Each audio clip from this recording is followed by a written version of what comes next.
Est-ce que tu peux dire aujourd'hui que toute l'idée, le projet a été j'allais dire, suspendu, arrêté, voire même mis de côté avec la guerre de libération nationale? Avec la guerre de libération nationale, il faut périodiser. À quel moment ça s'est arrêté? Je peux dire, je suis mal placé pour le dire, mais c'est un témoignage qui vient directement de quelqu'un qui était très proche de Mustafa Ben Boulaye. C'est Saïd Nasser Bourdief de Clermont. C'est les Bourdief de Clermont. D'accord. Ça n'a rien à voir avec les Bourdief de Messina. Des cousins. D'accord. Saïd Nasser Bourdief est monté au Maquis en janvier ou février 1955. Il était dans les unités combattantes et il était sous les ordres d'un des bras droits, d'un second, comme on dit, un homme de confiance de Mustafa Ben Boulaye, qui s'appelle Abdelkader Bourdief, militant du Parti communiste algérien à Batra. Tout le monde le sait. Il dit, autour de Ben Boulaye, il y avait des ulama, des PPA étoiles nord-africaines, parce qu'il y en avait, il y avait des PPA interdits. Et il y avait des communistes. Cet esprit de regroupement qu'avait su faire Mustafa Ben Boulaye et qui a fonctionné pratiquement jusqu'au congrès de la Souma. Cet esprit, malheureusement, ne s'est pas trouvé répercuté ailleurs. Pourquoi? Parce que le charisme des responsables de la Révolution n'était pas à la même hauteur. C'est-à-dire que Ben Boulaye était considéré comme véritablement le père fondateur, celui qui a regroupé, qui a constitué le premier noyau. Les autres sont beaucoup plus jeunes que lui. L'Arabie Ben Mehdi est beaucoup plus jeune que lui. Didouche Mourad est beaucoup plus jeune que lui. Comment il s'appelle, Bitat est beaucoup plus jeune que lui. Le seul qui avait à peu près son âge, un peu moins âgé que lui, c'est Bourdief. Il y avait en plus une connivence. Pourquoi? Ça, l'histoire le dira un jour peut-être, si on arrive à avoir une mémoire. Il y avait une connivence très grande, effectivement, entre Mohamed Bourdief et Ben Boulaye. Je le dis parce que j'ai entendu Mohamed Bourdief, que j'ai côtoyé en tant que militant pendant des années, les rares fois où il est venu et qu'on a discuté à dire un certain nombre de choses. Il dit que il y avait une sorte de disparité générationnelle dans la constitution du premier noyau. Déjà, il y avait un conflit. Il n'y avait pas de conflit, c'est une disparité générationnelle. Ben Boulaye et Bourdief étaient les mêmes torts, du point de vue de l'âge.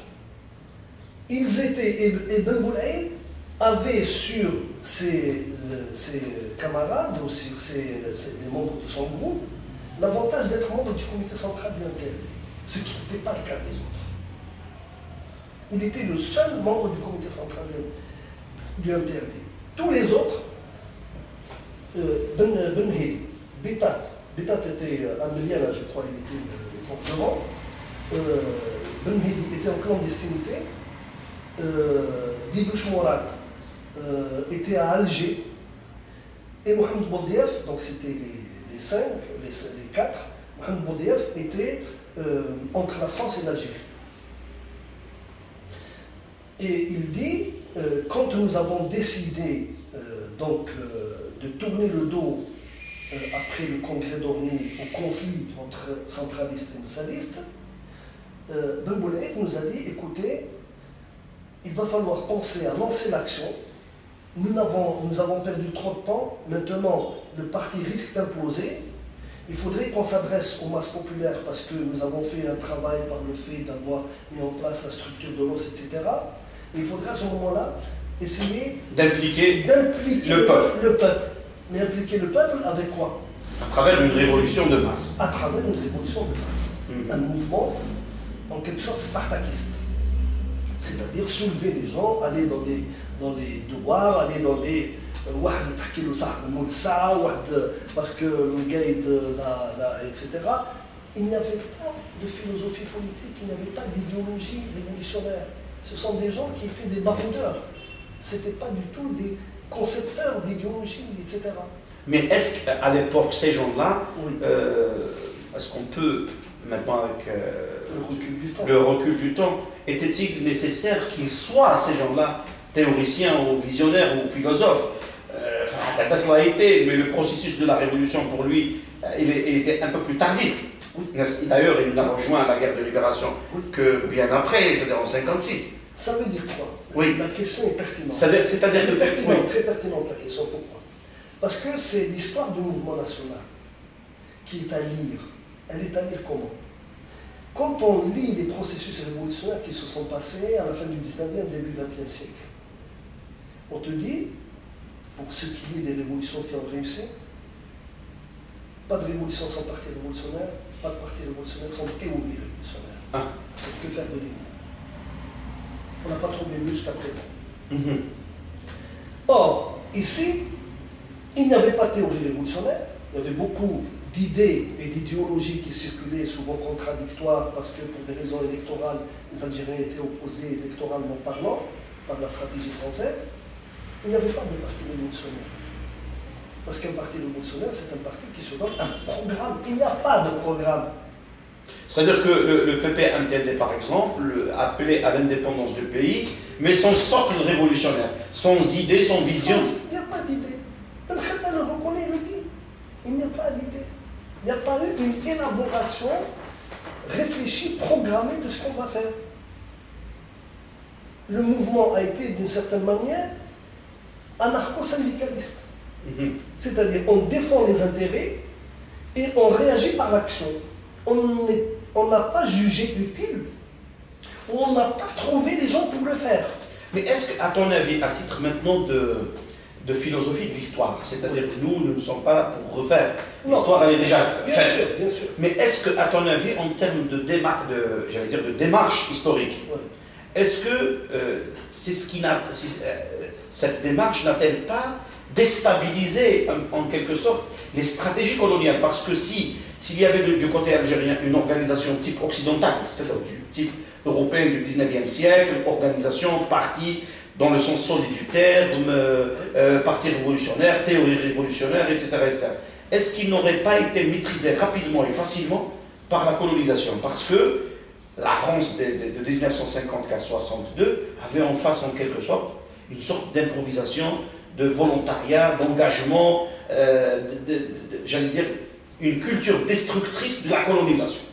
Sans pour autant qu'il y ait quelque chose de solide qu'on pouvait détruire. C'est le résultat du développement et de l'histoire du mouvement national lui-même. Le mouvement national algérien était victime, d'une certaine manière, d'un contexte international. Il faut se mettre à l'évidence que le déclenchement du 1er novembre 1954 intervient 6 mois après la bataille de Dien Bien Phu, à laquelle ont participé les Algériens. Et beaucoup d'Algériens qui vont se retrouver dans les maquis sont des gens qui étaient revenus des grandes batailles dans lesquelles ils avaient été engagés à leur corps défendant par l'armée française en Indochine. C'est parfait. C'est exactement, il y a un retour à l'histoire, s'agissant de cet exemple, par rapport aux Algériens afghans, qui, juste après le retour d'Afghanistan avec une assistance des pouvoirs publics à travers des passeports algériens, à travers le Pakistan, qui se sont impliqués dans une guerre civile ici. Bien sûr. Oui. On est dans la farce. Oui, la farce parce que l'histoire se répète. Est-ce que c'est notre histoire qui est comme ça? Je dis, elle risque et elle continuera à être comme ça si on ne laisse pas les intellectuels travailler sereinement, avec un esprit critique, avec une liberté totale d'expression, sans une démonopolisation de l'histoire sans la captation démagogique et maladive du pouvoir de parler, de s'exprimer et de porter un jugement, y compris sur l'histoire. Je suis effaré parce que j'entends Benachnou qui interdit, Mourad Benachnou, qui interdit à Saïd Saadi de parler, à les Kafi qui montent au créneau en disant en plus, et ça participe de cet espoir, de cet esprit dont on parlait tout à l'heure, je n'ai pas lu l'œuvre, mais je t'interdis de parler. Je ne sais pas où est-ce qu'on va. Et c'est comme ça que ça s'est passé. Or, je suis désolé, les révolutions se nourrissent aussi de leur propre histoire, et qui n'est pas forcément nationale, elle peut être internationale. Donc cette curiosité, les Algériens en ont été privés. Ok, maintenant, passons à l'élément supérieur. En 62, il y avait, du moins sur le plan théorique, et sur le plan, entre guillemets, des textes fondateurs. Oui. Tout processus révolutionnaire, toute indépendance nationale a besoin de références fondatrices. Dans l'imaginaire, comme dans la pratique politique de l'homo algérianus, sous la colonisation ou juste après, pendant la guerre de l'indépendance nationale, les deux textes, j'allais dire fondateurs, qui déterminaient un petit peu l'imaginaire et l'action politique de l'Algérien étaient la déclaration de novembre et la plateforme de la Soumane. Du point de vue purement analytique, critique, historique, c'est-à-dire une approche historiciste de ces deux textes. Est-ce qu'à ton avis, l'Algérie de 62 jusqu'à maintenant est en mesure de bâtir un projet de société, donc un État-nation moderne basé sur le droit, à partir exclusivement de ces deux textes, en l'occurrence la déclaration de novembre et la plateforme de la Soumane? Non, il faut toutes les deux les mettre au musée de l'histoire.